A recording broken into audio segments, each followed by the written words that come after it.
கோபி ஒரு பச்சோந்தி, அவரை பிடிச்சி கழுத்தை பிடிச்சி பாக்யா வெளியில தள்ளியே தீரணும். அப்படி பண்ணினாதான் அடுத்த வர எபிசோட்ஸ் எல்லாம் நல்லா இருக்குன்னு நினைக்கிறவங்க மறக்காம இந்த வீடியோக்கு ஒரு லைக் பண்ணிட்டு வாங்க நாளைக்கான ப்ரோமோக்கான ப்ரிடிக்ஷன் என்னன்னு பார்க்கலாம். பாக்யா வீட்டில் இருக்கிற கோபிக்கு அவரோட லாயர் ஃபோன் பண்ணி பேசுறாரு.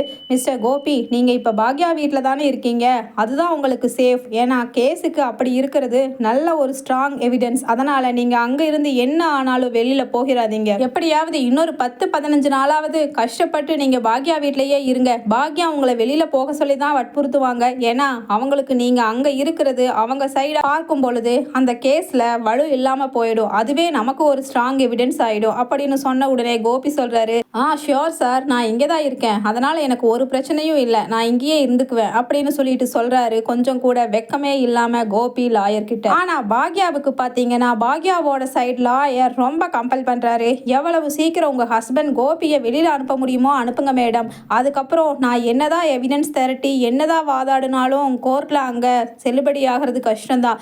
அதனால அவர் அங்க இருக்கிறது உங்களுக்கு தான் நெகட்டிவ் பாயிண்ட், சீக்கிரமா வெளியில அனுப்புங்கன்னு சொல்றாரு. அப்ப கோபி அங்க பெட்ரூம் குள்ள லாயர் கிட்ட பேசிட்டு இருக்கும் பொழுது ரூமை திறந்துட்டு உள்ள போற ஈஸ்வரி உடனே, யார்கிட்டப்பா கோபி ஃபோன் பண்ணிட்டு இருக்க? யாரு? அந்த ராதிகாவா உனக்கு ஃபோன் பண்ணி சும்மா தொந்தரவு பண்ணிட்டு இருக்காளா? குடு, நான் பேசுறேன் அப்படின்னு சொல்லிட்டு ஈஸ்வரி கேட்குறாங்க. உடனே கோபி சொல்றாரு, அம்மா இது ராதிகா இல்லை, லாயர் பேசுறாரு. அதுதான் அந்த கெட்டுப்போன கறி கலக்குனது சம்பந்தமா பாக்யா கொடுத்தால கேஸு, அது சம்பந்தமா கேஸு கோர்ட்டுக்கு வரப்போகுதான், அதுக்கான வாய்தாவுக்கான டேட் அனௌன்ஸ் பண்ணியிருக்காங்களாம், அதை சொல்றதுக்கு தான் ஃபோன் பண்ணாரு அப்படின்னு சொன்ன உடனே ஈஸ்வரி சொல்றாங்க, கோபி என்னப்பா சொல்ற? அந்த கேஸ் இப்பவே வாய்தாவுக்கு வருதா? அப்போ உனக்கு எப்படி பாசிட்டிவா இருக்குமா நெகட்டிவா இருக்குமா? என்ன சொல்றாரு லாயர், நல்லா கேட்டியா அப்படின்னு சொல்லிட்டு ஈஸ்வரி கேட்குறாங்க. அம்மா, பாக்யா அந்த கேஸ்ல ஸ்ட்ராங்கா நிக்கிறா, அதை எப்படியாவது வாபஸ் வாங்கினாதான் நான் அதிலிருந்து வெளியில வர முடியும் அப்படின்னு சொல்லிட்டு ஈஸ்வரி கிட்ட சொல்றாரு. உடனே இந்த நன்றி கட்ட ஈஸ்வரியும் சொல்றாங்க கோபி கிட்ட, டே கோபி, நீ அந்த கேஸை ஒன்றும் இல்லாம முடிக்க வைக்க வேண்டியது என்னோட பொறுப்பு, நீ பயந்துக்காத. இன்னைக்கு பாக்யா ரெஸ்டாரண்ட்ல இருந்து வீட்டுக்கு வந்ததுக்கு அப்புறம் அவகிட்ட நான் இது சம்பந்தமா பேசுறேன், நீ ஒன்றும் கவலைப்பட்டுக்காதப்பா. உன் உடம்பு என்னத்துக்கு ஆகிறது இப்படி கவலைப்பட்டு எத்தனைக்கு தான் நீ கவலைப்படுவ?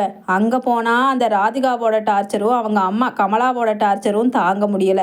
அதனால சரி பையனை இங்கே வச்சிருக்கலான்னா இடையில இந்த கேஸ் வேற வந்து உன்னை டிஸ்டர்ப் பண்ணிகிட்டே இருக்கு, எல்லாத்துக்கும் ஒரு முடிவு கட்டுற. இன்னைக்கு சாயங்காலம் ரெஸ்டாரண்ட்லேருந்து பாக்யா வந்ததுக்கு அப்புறம் அப்படின்னு சொல்லிட்டு ஈஸ்வரி கோபி கிட்ட பேசிட்டு இருக்கும் பொழுதே இனியா கதவை தட்டிட்டு கோபியோட ரூம்குள்ள என்டர் ஆகுறாங்க. பாட்டி என்ன பிஸியா அப்படின்னு கேட்டுட்டே வர்றாங்க. உடனே கோபி சிரிச்சுட்டே, இனியா குட்டி வாடா அப்படின்னு சொல்றாரு. உடனே ஈஸ்வரி ரொம்ப வருத்தத்தில் இருக்கிறத பார்த்த இனியா கேட்குறாங்க, பாட்டி ஏன் உங்கள் முகமெல்லாம் ஒரு மாதிரி இருக்கு? நான் சும்மா ஜாலியாக டேடி கூட பேசலான்னு வந்தேன், ஆனால் நீங்கள் 2 பேரும் என்னவோ சீரியஸாக டிஸ்கஸ் பண்ணிட்டு இருப்பீங்க போல அப்படின்னு சொல்லிட்டு இனியா கேட்குறாங்க ஈஸ்வரி கிட்ட.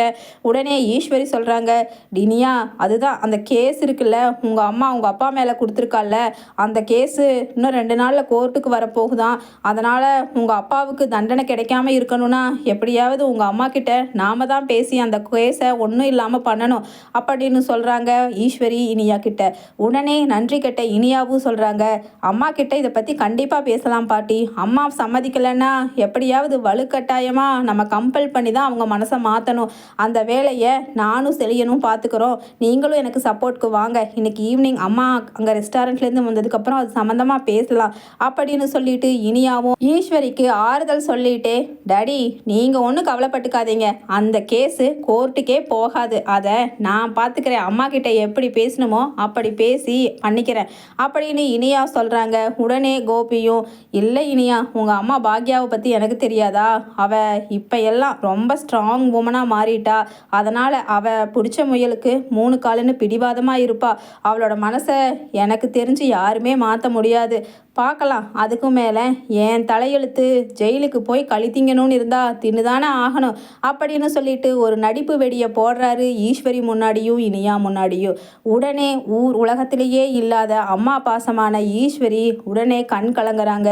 கோபி, இந்த அம்மா உயிரோடு இருக்கிற வரைக்கும் உன்னை கழித்திங்க விட்டுருவனப்பா, அதெல்லாம் ஒன்றும் நடக்காது, நீ மனசை தளர விடாதப்பா, இன்னைக்கு பாக்யா வரட்டும் அப்படின்னு சொல்லிட்டு இருக்கும் பொழுதே உள்ள ஹேண்ட்பேக்கை போட்டுட்டு பாக்யா ரெஸ்டாரண்ட் ரெஸ்டாரண்ட்லேருந்து வந்துடுறாங்க அன்னைக்கு ஈவினிங். உடனே உள்ளே வரும் பொழுது ஹாலில் சோகமாக சோஃபாவில் உட்காந்துட்டு இருக்கிற ஈஸ்வரியை பார்த்த உடனே பாக்யா கேட்குறாங்க, அத்தை என்ன ஈவினிங் ஸ்நாக்ஸு டீ காஃபி ஏதாவது குடிச்சிங்களா அப்படின்னு சொல்லிட்டு எப்பவும் போல் வழக்கமாக உபசரிக்கிற மாதிரி ஒரு விசாரிக்கிறாங்க. உடனே இந்த கேடு கெட்ட ஈஸ்வரி என்ன சொல்கிறாங்கன்னா, இனி நான் சாப்பிட்டு 5-6 ஆகுது, நான் இனி என்ன சாக போகிறவ தானே, எனக்கு சாப்பிட்டா என்ன சாப்பிடாட்டி என்ன அப்படின்னு சொல்லிட்டு வக்கனையாக பேசுகிறாங்க பாக்யா கிட்ட. உடனே பாக்யா, என்ன அத்தை என்ன பேச்செல்லாம் ஒரு மாதிரி மாறுது அப்படின்னு சொன்ன உடனே இனியாவும் உள்ளே இருந்து வந்துடுறாங்க. மம்மி இப்போ தான் வந்தீங்களா அப்படின்னு சொல்லிட்டு யதார்த்தமாக பேசுகிற மாதிரி பேசுகிறாங்க இனியா. உள்ளே இருந்து கோபியும் வந்துடுறாரு ஹாலுக்கு. உடனே பாக்யா செல்வியை அழைச்சி, செல்வி 4 கப் காஃபி கொண்டு வா அப்படின்னு சொல்லிட்டே இங்கே பேச ஆரம்பிக்கிறாங்க. என்ன உங்கள் எல்லாரோட முகமும் ஒரு மாதிரி வாட்டமாக இருக்குது அப்படின்னு சொல்லிட்டே கேட்குறாங்க.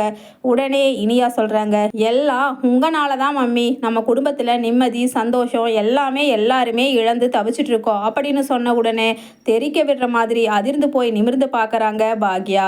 காஃபி கொண்டுட்டு வந்து செல்வி கொடுத்த உடனே, எல்லாரும் காஃபி எடுத்துக்கோங்க, காஃபியை குடிச்சிட்டு ஸ்ட்ராங்காக நல்லா எனர்ஜியை பூஸ்டப் பண்ணிவிட்டு என்னென்ன கரிச்சு கொட்டணுமோ கொட்டுங்க, அதுக்கப்புறம் நான் என்னோட முடிவை சொல்கிறேன் அப்படின்னு சொல்லிட்டு, செல்வி எனக்கான காஃபியை கொடு அப்படின்னு காஃபியை எடுத்துட்டு அங்கே சோஃபாவில் கெத்தாக உட்காந்து குடிக்க ஆரம்பிக்கிறாங்க பாக்யா. ஈஸ்வரி கிட்ட காஃபி எடுத்துகிட்டு போகிற செல்வியை பார்த்து, ஏய் உங்ககிட்ட நான் காஃபி கேட்டேனாடி, எடுத்துகிட்டு போ, எனக்கு வேணும்னா எனக்கு காஃபி போட்டு குடிச்சிக்க தெரியாதா, இப்போ வரைக்கும் என் கையும் காலும் நல்லா தான் இருக்குது அப்படின்னு சொல்லிட்டு செல்வி கிட்ட முகத்தை காண்பிச்சு திட்டி அனுப்ப போகிறாங்க.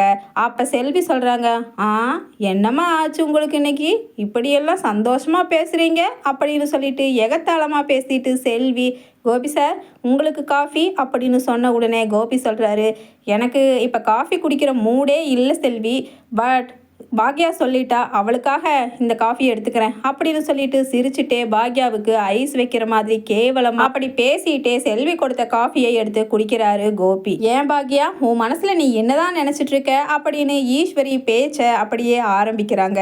ஏன் அத்தை என் மனசுல என்ன நினைச்சிட்டு இருக்கேன், எல்லாம் நல்லதா தான் நினைச்சிட்டு இருக்கேன் அப்படின்னு சொல்லிட்டு சொல்றாங்க பாக்யா. ஆமா நான் நேற்று எழிலையும் அவன் பொண்டாட்டி புள்ள எல்லாத்தையும் இங்க வந்து ஒன்னா இருக்கலான்னு நானும் கோபியும் எல்லாருமே ஆசைப்பட்டோம்ல, அதுக்கு பிடிவாதமாக அவன் இங்கே வரக்கூடாது அப்படின்னு சொல்லிட்டு, ஏன் பாக்யா குடும்பத்தில் ஒற்றுமை இருக்கக்கூடாதுன்னு உனக்கு ஆசையா, எல்லாரும் ஒன்றா இருக்கணும்னு தானே எனக்கு ஆசை, அது மட்டும் இல்லை கோபி மேலே கொடுத்துருக்க கேஸை நீ எப்போ வாபஸ் வாங்க போகிற அப்படின்னு சொல்லிட்டு ஈஸ்வரி வெடுக்குன்னு கேட்குறாங்க பாக்யா கிட்ட.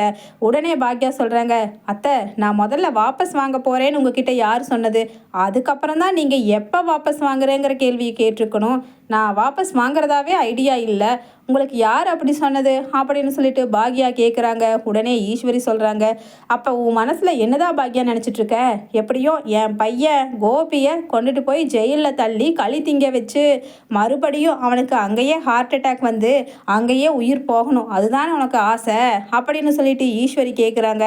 அத்தை அப்படிதான் அவர் தலையெழுத்துன்னு இருந்தா அது யார் மாற்ற முடியும் அப்படின்னு எகத்தாளமாக சொல்கிறாங்க பாக்யா.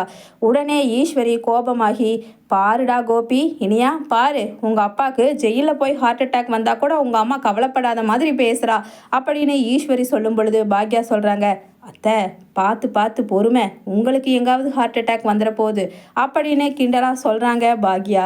அத்தை இனிமேல் நான் எதுக்காகவும் டென்ஷன் ஆக போகிறதே கிடையாது, ஏன் முடிவை நான் எப்போவோ சொல்லிட்டேன், அதுக்கும் மேலேயும் இவர் இங்கேயே இருந்து இவரோட கேஸ் சம்மந்தமாக வாபஸ் வாங்க வச்சிடலாம், அதுக்கப்புறம் திரும்பவும் ராதிகா வீட்டுக்கு போய்க்கலாங்கிறது இவரோட பிளானாக இருக்கலாம், அதை பற்றி எனக்கு கவலை இல்லை, ஆனால் இப்போவும் சொல்லிடுறேன், இவர் இங்கே இருக்கிறது எனக்கு சுத்தமாக பிடிக்கலை, எப்போ வெளியில் போவாருன்னு தான் நானே ஆசைப்பட்டு விரும்பிகிட்டு இருக்கேன், இவரோட முகத்தில் முழிக்கிறதுக்கு துளி கூட எனக்கு விருப்பம் இல்லை, அவ்வளவுதான். அது மட்டும் இல்லாமல் இந்த கேஸில் இந்த பாக்யா வாங்குற ஆசையெல்லாம் யாருக்குமே வேண்டாம், அந்த மாதிரி நினைப்போட பேசுகிறவங்க என் முகத்திலேயே முழிக்க வேண்டாம் அப்படின்னு சொல்லிட்டு பாக்யா சொன்ன உடனே இனியா சொல்கிறாங்க, மம்மி நீங்கள் என்ன எப்படி செல்ஃபிஷ் தனமாக பேசுகிறீங்க, உங்களுக்கு உங்களோட பிஸ்னஸ் உங்களோட கெட்ட பேர் இது எல்லாத்தையுமே தான் நான் காப்பாற்றணும்னு ஆசை, எங்கள் டேடியை பற்றி நினச்சே பார்க்க மாட்டீங்க அப்படின்னு சொன்ன உடனே ஒரு வார்த்தை செல்ஃபிஷ்னு சொன்ன உடனே பாக்யாவுக்கு சரியான கோபமாகிடுது. ஏய் இனியா நான் சுயநலவாதியா இல்லை உங்கள் அப்பா இங்கே உட்காந்துருக்காரே இவர் சுயநலவாதியா, சரி சரி, அதை பற்றியெல்லாம் பழச கிளற விரும்பலை. நான் என்னோட போக்கில் என்னோட பிஸ்னஸை பார்த்துட்டு எனக்கு சம்மந்தமான விஷயத்தில் மற்றவங்க தலையிடுறதை விரும்பாமல் நேர்மையாக போயிட்டுருக்கேன். தேவையில்லாமல் இந்த கேஸ் வந்து என்னை பற்றின விஷயம், என்னோட ரெஸ்டாரண்ட்டில் நடந்த ஒரு விஷயம். அதை பற்றி தலையிடுறதுக்கு உனக்கோ இல்லை உங்கள் பாட்டி ஈஸ்வரிக்கோ சம்மந்தம் கிடையாது. அது மட்டும் இல்லை மிஸ்டர் கோபி, நீங்கள் இங்கே உட்காந்துட்டு இந்த நீலிக்கண்ணீர் வடிச்சிட்டு இந்த டைலாக் பேசிட்டு போலியாக இந்த பாசம் வேஷம் இதெல்லாம் காமிக்கிறத இப்போவோட ஸ்டாப் பண்ணி மூட்டை கட்டிட்டு உங்களோட வேலையை பார்க்கலாம். அது மட்டும் இல்லை, உங்களுக்கு கொடுத்துருக்கிற ஒரு வாரம் டைம் முடியறதுக்கு இன்னொரு 2 நாள் தான் இருக்குது. அதுக்குள்ளே நீங்கள் கிளம்பி போகிறதுக்கான பிளானு அரேஞ்ச்மெண்ட்ஸ் எல்லாம் பண்ணிக்கலாம் அப்படின்னு பாக்யா சொன்ன உடனே ஈஸ்வரி சொல்கிறாங்க, பாக்யா திறமசாலியாகவும் முன்னேற ஒரு பெண்மணியாகவும் இருந்தால் மட்டும் போதாது பாக்யா, கொஞ்சமாவது ஒரு மனசாட்சியுள்ள ஒரு மனைவியா முதல்ல கோபிக்கு நடந்துக்க பாரு அப்படின்னு ஈஸ்வரி அறிவுரையாக அள்ளி விடுறாங்க. உடனே பாக்யா, மனைவியா உங்கள் பையனுக்கு நான் மனசாட்சியோடு நடந்துக்கணுமா அத்தை? நல்லா இருக்குது. ஆமாம், நன்றினா என்னங்கிறது உங்ககிட்ட இனியா கிட்ட செழியன் கிட்ட தான் நான் பார்த்து கற்றுக்கணும் அப்படின்னு சொன்ன உடனே ஈஸ்வரி சொல்கிறாங்க, என்ன பாக்யா சொல்லாமல் சொல்லி காமிக்கிறியா? நாங்கள் எல்லாருமே நன்றி கட்ட நாய்க, நாங்கள் 3 பேருமே இன்றைக்கி கோபிக்கு ஜால்ரா தட்டுறோம் அப்படின்னு சொல்லிட்டு ஈஸ்வரி கேட்ட உடனே, நான் ஒன்றும் அப்படி சொல்லவே இல்லை அத்தை, உங்கள் மனசுலேயே அப்படி ஒரு எண்ணம் தோணும் போல அப்படின்னு பாக்யா சொல்கிறாங்க. உடனே இனியா சொல்கிறாங்க, ஆமாம்மா நீங்கள் அப்படியே வச்சுக்குங்க, நாங்கள் நன்றி கெட்ட நாய்க தான். எங்களுக்கு எங்கள் அப்பா நல்லா இருக்கணும், சந்தோஷமாக இந்த வீட்டில் எல்லாருமே ஒன்று சேர்ந்து ஒன்றா வாழணும்னு ஆசை, அதுக்காக நாங்கள் நன்றி கெட்டவங்களாக இருந்தாலும் இருந்துட்டு போகிறோம் அப்படின்னு இனியா சொன்ன உடனே, ஆஹா சூப்பர், பாட்டியும் பேத்தியும் மிஸ்டர் கோபிநாத்தோட ரத்தம் தான் உங்கள் உடம்புல ஓடுதுங்கிறத உங்களோட பேச்சிலேயே காண்பிக்கிறீங்களே, பரவாயில்ல தப்பில்லை, அதை பற்றி நான் ஒன்றும் தப்பாக எடுத்துக்க மாட்டேன். அப்படியே பாக்யா செல்வியை பார்த்து கேட்குறாங்க, செல்வி நம்ம நாய் சாப்பிட்டுச்சா? அதை வேற நான் 2 நாளைக்கு முன்னாடி கோபத்தில் திட்டிட்டேன், அது சாப்பிடாம படுத்திருந்துச்சு, பாவம் அதுக்கு கொஞ்சம் ரோஷம் அதிகம், அதனால தான் அப்படின்னு சொல்லிட்டு செல்வி கிட்ட கேட்குறாங்க. உடனே செல்வியும் சொல்கிறாங்க, அக்கா நானே சொல்ல மறந்துட்டேன், அந்த நாய் நீங்கள் திட்டினதுக்கப்புறம் இங்கிருந்து ஓடிடுச்சு அப்படின்னு சொன்ன உடனே பாக்யா சொல்கிறாங்க, அதுதான் சொல்கிறாங்கல்ல நாய் நன்றியுள்ளதுன்னு, உண்மையாலுமே நாய்க்கு இருக்கிற நன்றி கூட மனுஷங்களுக்கு இருக்கிறது இல்லை. 5 அறிவு இருக்கிற நாய்க்கு இருக்கிற ரோஷம் கூட மனுஷா ஜாதியில் பிறந்த மனுஷங்களுக்கு சிலருக்கு இருக்கிறதே இல்லை செல்வி. கதவை நல்லா சாத்திடு, ரோட்டில் போகிற வர கொசு எல்லாம் வீட்டுக்குள்ளே நுழைஞ்சிட போகுது, அப்புறம் துரத்துறது ரொம்ப கஷ்டம் அப்படின்னு சொல்லிட்டு பாக்யா சொல்கிறாங்க செல்வி கிட்ட. உடனே செல்வியும் சொல்கிறாங்க, ஆமாக்கா ஆமாம் அப்படித்தான் இப்போ சில பக்கம்லாம் நடக்குது அப்படின்னு சொல்லிட்டு செல்வியும் கதவை சாத்திடுறாங்க. உடனே கோபி முகத்தில் 2 பக்கமும் செருப்பால் அடித்த மாதிரி ஃபீல் பண்ணுறாரு. இருந்தாலும் நம்ம கேஸில் எப்படியாவது பாக்யாவை வாபஸ் வாங்கணும், அது மட்டும் இல்லாமல் கேஸை எப்படியாவது வலுவு குறைக்கணும், அப்படின்னா பாக்யா வீட்டில் நம்ம இங்கே இருக்கிறது தான் அதுக்கு சாட்சி அப்படின்னு சொல்லிட்டு கொஞ்சம் கூட வெக்கமே இல்லாமல் கோபி இங்கே இத்தனை தடவை பாக்யா திட்டினதுக்கு அப்புறமும் கேஸில் இருந்து பாக்யா வாபஸ் வாங்கினதுக்கு அப்புறமோ இல்லை கேஸ் நமக்கு சாதகமாக தீர்ப்பானதுக்கு அப்புறமோ தான் இங்கே பாக்யா வீட்டிலேருந்து நம்ம வெளியில் கிளம்பி போய் ராதிகாவையும் மயூரையும் பார்த்தே ஆகணும் அப்படின்னு நினச்சிட்டு கோபி கொஞ்சம் கூட வெக்கமே இல்லாமல் எழுந்திருச்சு மறுபடியும் ரூம்குள்ளே போகிறாரு. உடனே ஈஸ்வரி பின்னாடியே போய், பாக்யா பேசுறதெல்லாம் மனசில் வச்சுக்காதப்பா கோபி, அம்மாவுக்காக எப்படியோ பொறுத்துக்க, இன்னும் கொஞ்ச நாளில் பாக்யா மனசை எப்படியாவது மாற்றிடலாம் அப்படின்னு சொல்லிட்டு கண்ணீரால் கபட நாடகம் போடுறாங்க ஈஸ்வரியும் இனியாவும். அங்கே கிச்சனுக்குள்ளே போகிற பாக்யா கிட்ட செல்வி சொல்கிறாங்க, என்ன ஜென்மக்கா இவங்கெல்லாம் அப்படின்னு. அதுக்கு பாக்யா சொல்கிறாங்க, அதுதான் செல்வி, இத்தனை வருஷம் இங்கே வாழ்ந்த எனக்கே ஒன்றுமே புரியலை, இவங்க எல்லாம் மனுஷங்க தானா அப்படின்னு பாக்யா சொல்கிறாங்க. செல்வி சொல்கிறாங்க, அக்கா நீ என்ன ஆனாலும் ஸ்ட்ராங்காக இரு, மனசை மாற்றி